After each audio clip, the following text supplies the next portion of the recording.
안녕하세요. 그녀의 북살롱 미셸입니다. 오늘은 LA 프롬의 사랑의 기술을 소개해 드릴 거예요. 많은 분들이 제목을 보고 구입했다가 좀 당황하셨을 수 있는 바로 그 책입니다. 저는 이 책 사랑의 기술을 아주 어렸을 때 봤어요.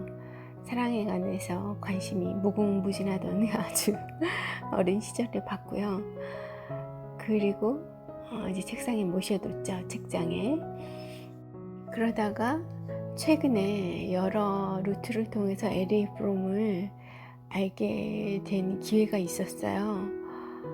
그래서 이 사랑의 기술과 소유와 존재, 자유로부터의 도피, 이런 LA 프롬들의 책이 생각이 났고요. 소개해드리고 싶은 마음이 일었습니다. 그래서 다시 꺼내들어 봤겠죠. 제가 그 밑줄 쳐놓은 내용들이 그 어린 시절에 제가 이런 것들을 밑줄을 쳐놨었구나. 깜짝 놀랐습니다.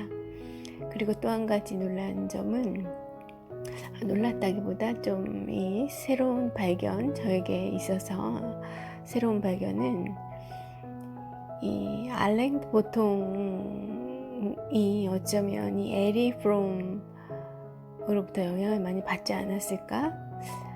그렇지 않다면 스타일이 서로 너무 닮아 있다, 비슷한 사고 메커니즘을 가지고 있는 사람 아닐까 하는 그런 발견이었습니다. 제겐 좀 재밌었어요. 그리고 사랑에 대한 시각 역시 같은 견해를 가지고 있었던 것 같습니다. 어떤 식으로 같은 견해일지는 이제부터 말씀을 드릴게요. 바로는 아니고요. 오늘 낭독해드릴 텍스트 소개해드려야죠. 이제 이어서 같은 책에 있는 텍스트를 골라봤어요. 책의 유혹이라는 책 속에 실린 이희중 선생님이 쓰신 에리 프롬에 대한 찬사입니다. 에리 프롬 사랑의 기술에 대한 찬사입니다. 본인에게는 이 책이 사람을 바꾼 책, 세상을 바꾼 책으로 생각이 되신다고 해요. 글쎄, 세상을 얼마나 바꿨을까? 사람을 바꿨을 수는 있을 것 같고요. 왜 제가 이 말씀을 드리냐면, 에리 프롬이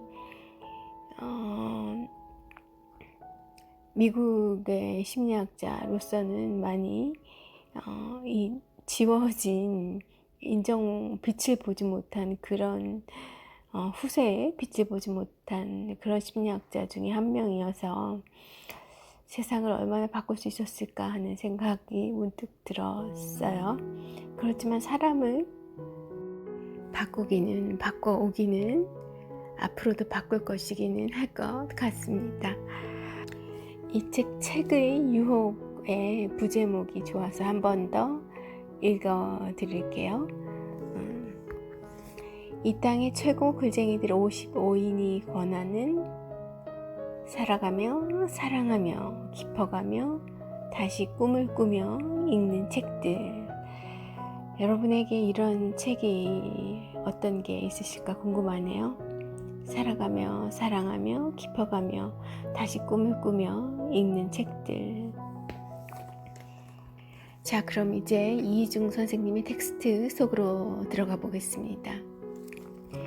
묵은 책의 값어치가 급속히 잊혀져 가고 있다.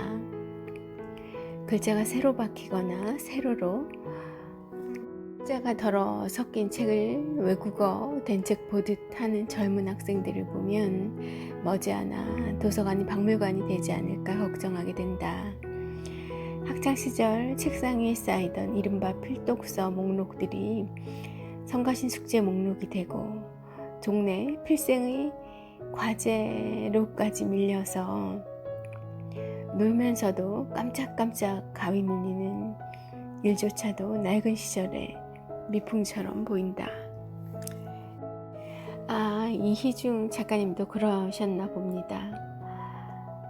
놀면서도 나에게 와 있는 그 숙제와 뭐 읽어야 되는 책 목록 이런 것들에 감이 눌리신 깜짝깜짝 놀라게 되는 그 불안한 마음 여러분도 있으시죠? 그런데 요새 어린 친구들한테는 또 있을 것 같은데 왜 이걸 낡은 예전의 미풍으로 언급하셨을까는 모르겠어요. 아마 도서관에 예전처럼 그렇게 많이 가지 않는다는 것, 책을 많이 읽지 않는다는 것을 지적하고 싶으셨던 것 같습니다. 이것이 거역할 수 없는 대세인가? 안타까우시겠죠? 책을 많이 읽는 사람들은 1차적인 독서의 목적이 좋은 책, 취향에 맞는 책, 평생 두고 읽을 책을 가려내는 일이라고 말한다. 이때는 통독이 유용할 듯하다. 그렇다면 2차적인 본격적인 독서는 그렇게 가린 책들을 일정한 간격을 두고 음미하며 정독하는 일이 될 것이다. 이 두 가지 독서는 똑같이 중요하다. 1차적인 독서의 대상은 내가 아직 읽지 않은 책일 텐데 아직 읽지 않았다는 점에서 묵은 책이나 갓 나온 책이나 모두 새 책이다. 아하, 그렇겠네요. 나와 연이 닿지 않은 책은 신간 책이나 뭐 다름없는 거죠. 그리고 2차적인 본격적인 독서의 대상은 순전한 의미에서 묵은 책이 된다. 그렇죠. 나에게는 이미 익숙한 나의 간택을 받은 그런 책이 되죠. 순전한 의미에서 묵은 책이든 나온 지 오래되었다는 점에서 묵은 책이든 이 묵은 책의 소중함을 강조하지 않을 이유는 별로 없다. 저도 이 문장에 격하게 공감합니다. 묵은 책의 소중함, 나의 기준으로 내가 오래전에 읽고 꼭 오래전 아니더라도 내가 읽고 감명을 받아 내가 변화하게 되고 내가 성장하게 되었던 그 책, 그리고 인류의 많은 사람들이 오래도록 그것에 감화되고 영향을 많이 받았다. 그것으로 인해 성장할 수 있는 계기를 찾았다라고 하는 시대를 뛰어넘는 그런 고전, 명전들, 그것의 소중함은 정말 아무리 강조해도 부족하지 않을 것 같아요. 진심으로 얘기하고 있어요. 갓난 책들은 그 뼈대를 살필 때 묵은 책들의 주석일 때가 많다. 그 또한 오늘을 살아가며 오늘을 사랑하는 우리들의 웃음과 신음으로 더할 나위 없이 소중하지만 근원을 궁금해하는 사람에게는 그 윗줄기를 거슬러 읽어보는 일이 특별한 즐거움이 된다. 정말 공감이 되네요. 여러분 어떠세요? 부디 같은 마음이 조금이라도 있으셨으면 하는 생각입니다. 저는 요사이 시간이 좀 넉넉하게 있다면 동양 고전, 논어, 맹자, 노자, 장자, 이런 것들 그냥 너무 다 이해하려고 애쓰지 말고 그냥 편안한 마음으로 읽고 싶어요.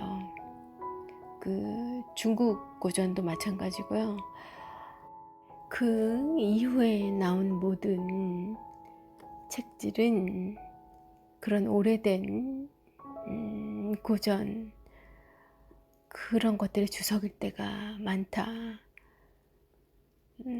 본인이 의도하고 썼든 아니던 어쨌든 그 오래된 BC 3, 4세기경에 나온 그런 책들 보면 이미 모든 걸 다 담고 있다는 거예요. 그러니 뒤에 나온 것들은 자연히 그것에 대한 변주, 그것에 대한 이해해서 아니면 새로운 약간 다르게 약간 조금 다르게 자기 생각을 추가하는 것, 이런 것들일 수밖에 없는 거죠. 이미 그분들이 다 해놨어요. 그리고 또 성서 마찬가지입니다. 이미 예수님이 다 해놓으셨어요. 제가 코란이나 뭐 이런 거 보지 않았지만 마음에 또 다 해놓지 않았을까요? 부처 경전도 마찬가지일 겁니다. 그런 의미에서 아마 이 텍스트의 저자 이희중 선생님도 이야기하셨지 싶어요. 그 윗줄기를 거슬러 읽어보는 일이 특별한 즐거움이 된다. 책을 읽어도 가고 책을 읽지 않아도 시간은 갑니다. 선택이죠. 그러나 저는 책을 읽는 사람, 한가한 시간이면 책을 읽는 사람, 그리고 가능하면 한가한 시간을 만들어내어서라도 책을 읽으려는 그런 존재이고 싶어요. 그러기를 선택하는 거죠. 자, 더 읽어보겠습니다. 이제 점점 에리 프롬 속으로 가까이 가고 있어요. 1970년대에 널리 읽혔던 에리 프롬의 소중한 책들을 1980년대 후반에야 읽고 나는 크게 놀라웠고 한편으로 다행스러웠다. 제목만 보고 가볍게 시시한 읽을거리로 치부했던 사랑의 기술을 제대로 처음 읽은 때는 1988년이다. 영어 공부 삼아 영한 대역판을 읽었는데 내용의 매력 때문에 답답하고 고식적인 대역판을 버리고 정식 번역본을 구해야 했다. 나중에 공사에 두루 걸친 이유로 이 책을 서너 번 더 읽었다.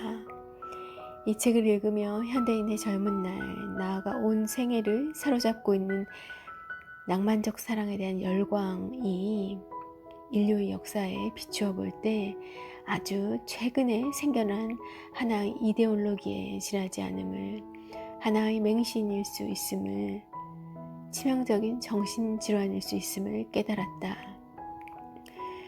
그리고 무엇보다도 내 스스로가 이 병을 매우 심하게 앓고 있음을 깨닫게 되었다.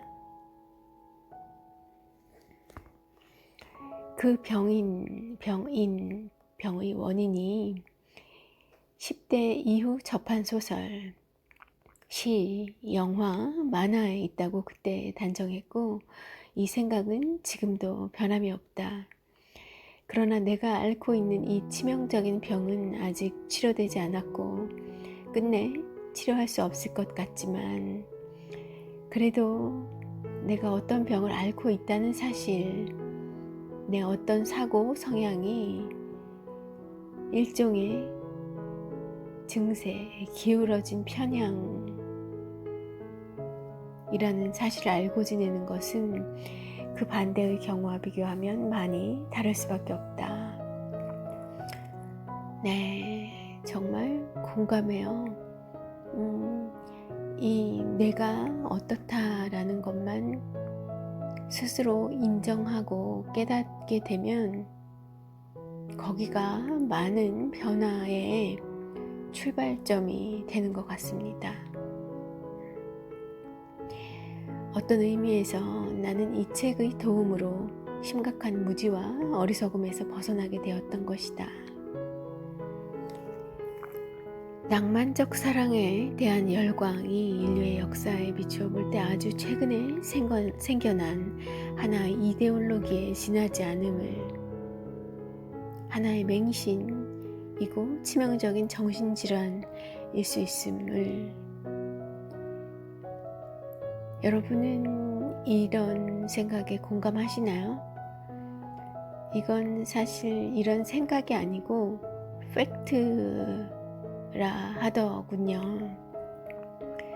이 모든 것이 근대의 산업자본주의가 태동하면서부터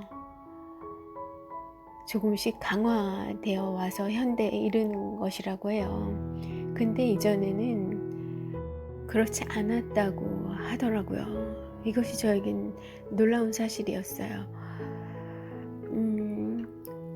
플라톤, 소크라테스 시대에도 그렇고 그 이후로도 뭐 산업혁명 그 부근까지 여성이라는 존재 자체가 남성과 동등한 인간, 권리를 가진 인간이라는 생각이 별로 없었고, 어떤 종족 번식을 위한 그런 도구로서 많이 생각이 되었던 터라 조금 심하게 표현을 하자고 하면 현대인들이 애완동물을 사랑하는 그런 정도의 시선, 애완동물을 인간이라고 생각하지 않잖아요.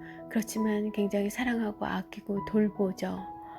아니면 뭐 나의 그 즐거움의 대상으로, 뭐 아니면 이 외로움을 같이 나누는 대상으로 생각을 하는 것처럼 그 정도의 가치가 여성에게 부여되었었고, 과거 이전의 산업혁명 이전에까지는 쭉 인류 태동 이래로 쭉 그래왔던 것 같아요. 우리나라도 또 예외가 아니었다고 하고요.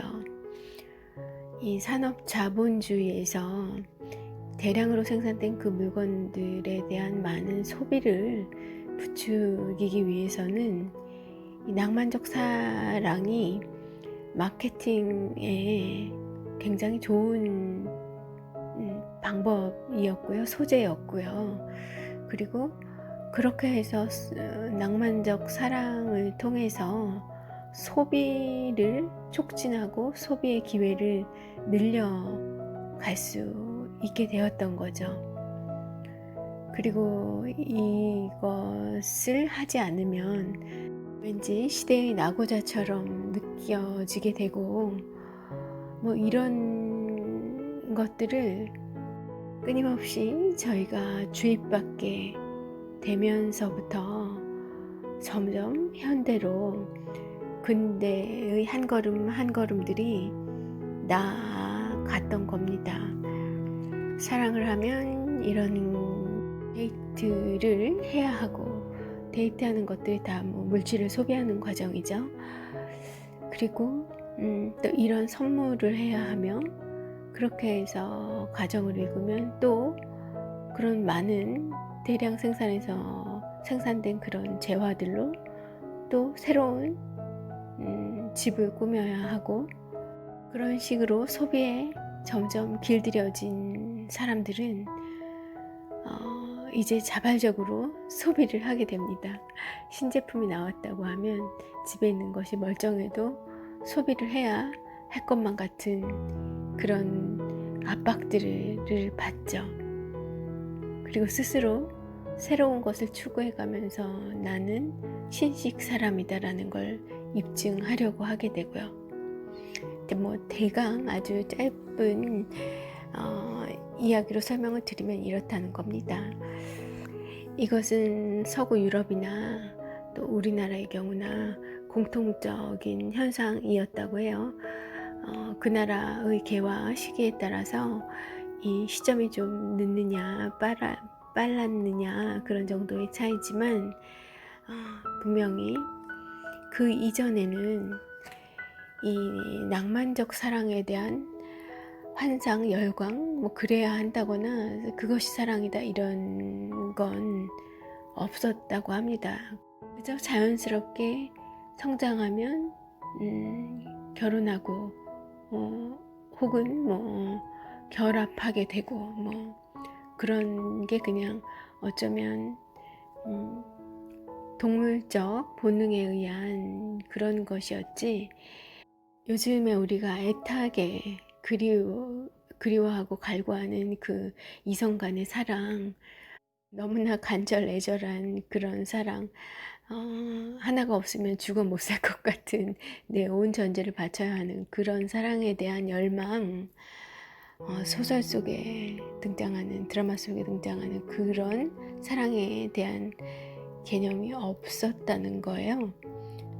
그래서 사랑으로 인해 뭔가 엄청난 복수를 하고 자살을 하고 이래야 되는 것도 없었고요.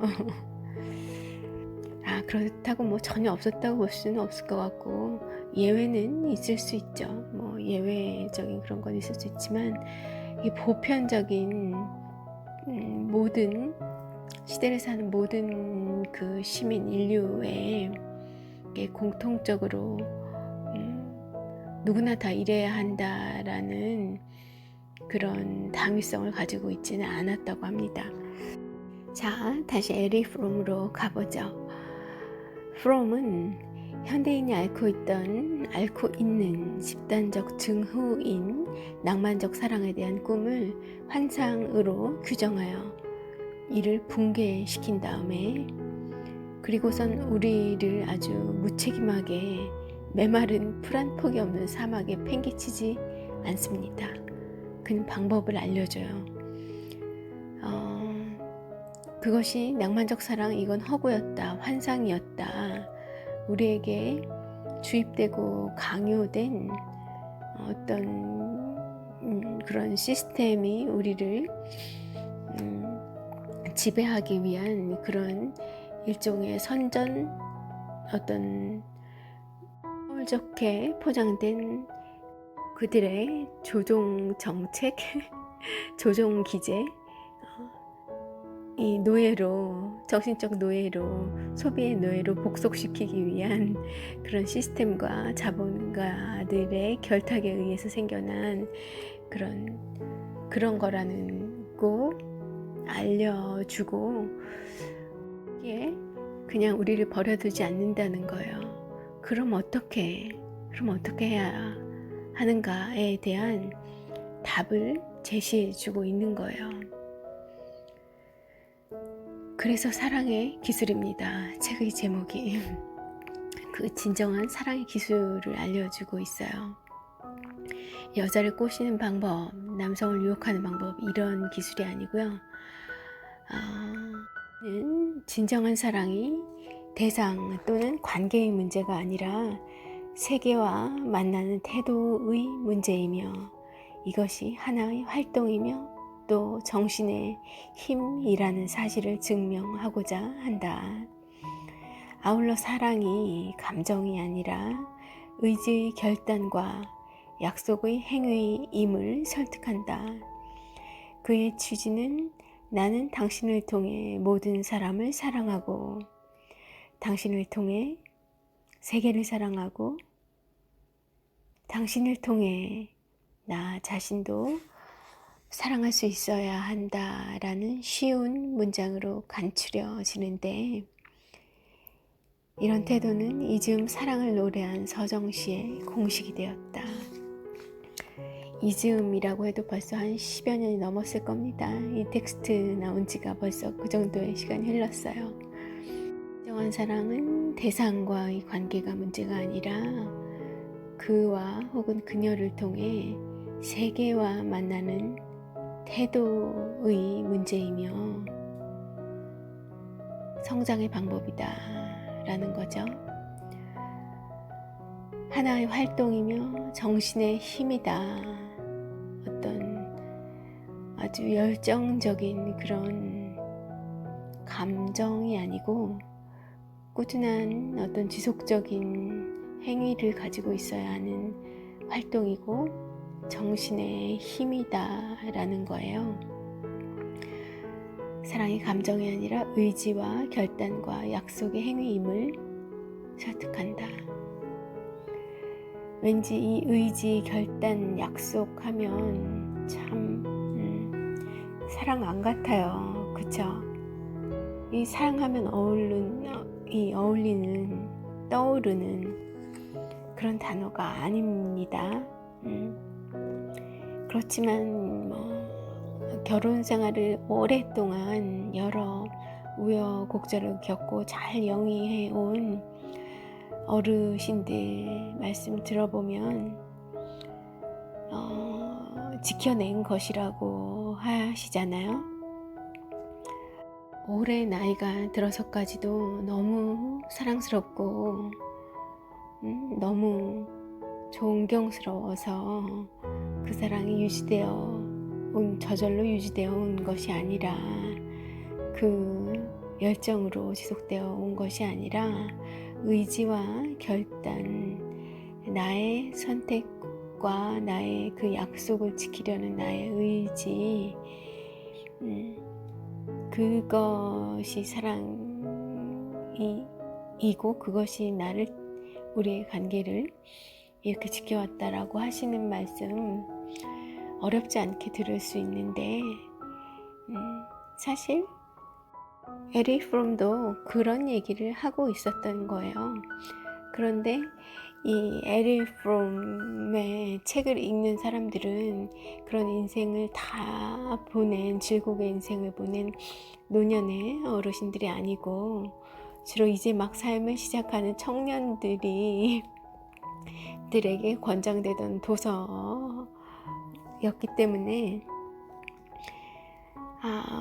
젊은이들에겐 이 글이, 사랑이 이런 것이다 라는 것에 그냥 반발하고 싶죠. 사실 이 열정적인 이 사랑을 지속하려면, 아니면 그런 사랑을 할 수 있는 상대를 만나려면 어떻게 해야 하나, 그런 상대를 나의 사람으로 우리 관계를 발전시키고 싶을 때는 어떤 하우투로 다가가야 하는가를 알고 싶어서 이 책을 열었을 젊은이들에게 참 이런 노년에 다 알고 지내오고 겪어오고 나서야 깨달아지는 사실을 아주 이론서처럼 설명해 놓은 글이기 때문에 열어보면 우악하게 될 수 있는 그런 책인 거죠. 나는 당신을 통해 모든 사람을 사랑하고, 당신을 통해 세계를 사랑하고, 당신을 통해 나 자신도 사랑할 수 있어야 한다. 이 문장 너무 멋있지 않나요? 당신을 통해 모든 사람을 사랑하게 되는 그렇게 나의 마음을 성장시켜주는 사람, 그런 관계는 정말 대단할 것 같습니다. 또 당신을 통해 세계를 사랑하고, 그보다 더 대단한 건 또 마지막에 있어요. 당신을 통해 나 자신도 사랑할 수 있어야 하고, 이 마지막을 당신을 통해 나 자신도 사랑할 수 있어야 한다는 것으로 우리가 유추해 볼 수 있는 것이 있어요. 진정한 사랑은 바로 상대를 지켜준다는 겁니다. 그 상대가 원하는 방식으로 그 상대의 바람이나 그 상대의 상대다움 그 자체로 제대로 만개할 수 있도록 그 상대를 지켜주는 거죠. 그의 미래에 물을 주고 키워줄 수 있는 그런 상대, 그런 관계가 이 에리 프롬이 말한 진정한 사랑의 관계라는 걸 어렵지 않게 짐작해 볼 수 있습니다. 하나의 통념을 제거하고 그 빈자리에 새로운 생각을 대체하는 이 과정은 하나의 지적이고 논리적인 드라마 같다. 이 얘기는 그 낭만적 사랑이라고 우리한테 이 포장되어 있던 그런 사랑에 대한 통념을 걷어내고, 사랑의 본질, 그리고 진정한 사랑에 대한 그 에리 프롬의 생각이 이 저자님에게 또 이 시대를 사는 많은 사람들에게 그렇게 영향을 준 것처럼 그렇게 하나의 통념을 제거하고 그 빈자리에 새로운 생각을 대체하는 이 과정은 매우 지적이고 논리적인 드라마죠. 책을 여러 가지 좋은 책을 접하게 되면 이런 나만의 지적이고 논리적인 드라마, 서사들을 매일 경험하실 수가 있어요.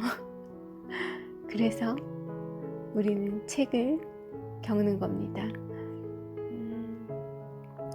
내가 세상을 여행하지 않지만 같은 자리에서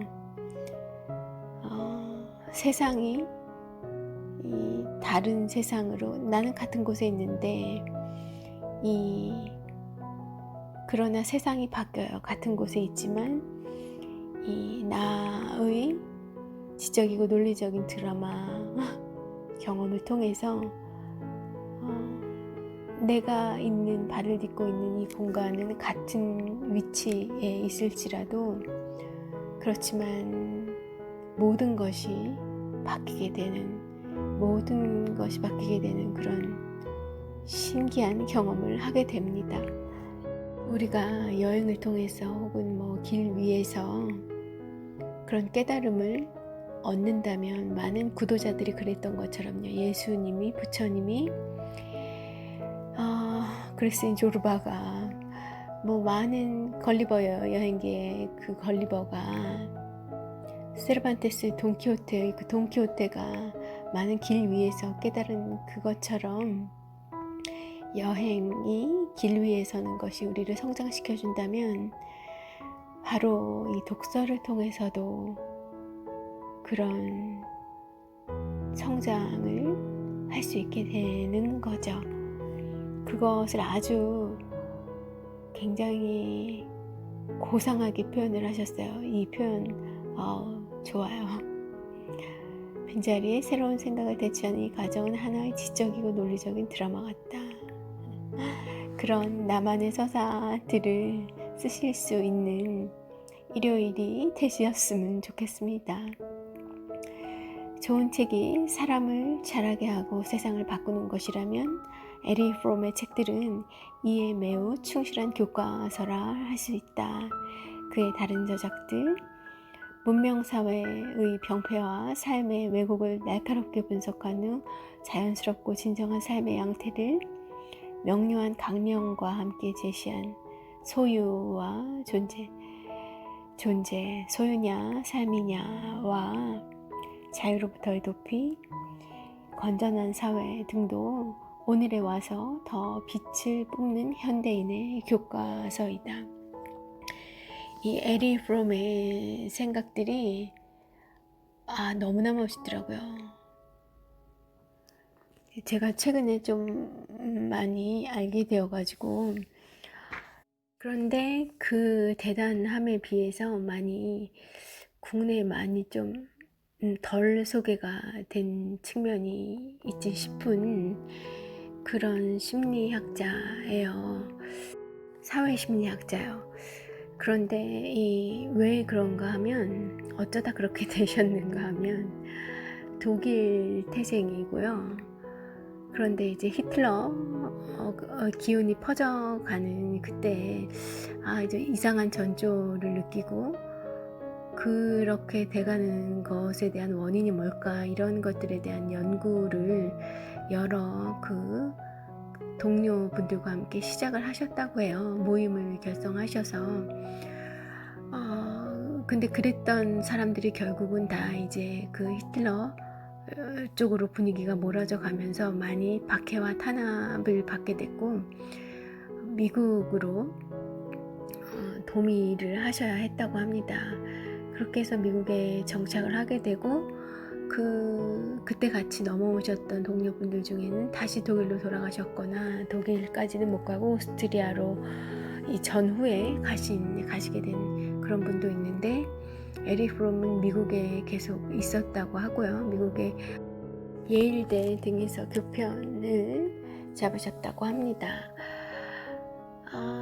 그런데 제가 오늘 소개해 드린 내용만 보더라도 알 수 있듯이 에릭 프롬 자체는 이 소유를 추구하거나 소유를 추구하는 삶에 대한 강한 거부를 가지고 있었고, 이 모든 것이 근대 이후에 산업혁명과 자본주의의 또 그로 인한 그 막대한 개인들의 미국의 부를 증가시키려는 그 사회 지도층, 자본가층의 니즈와 맞지 않았었기 때문에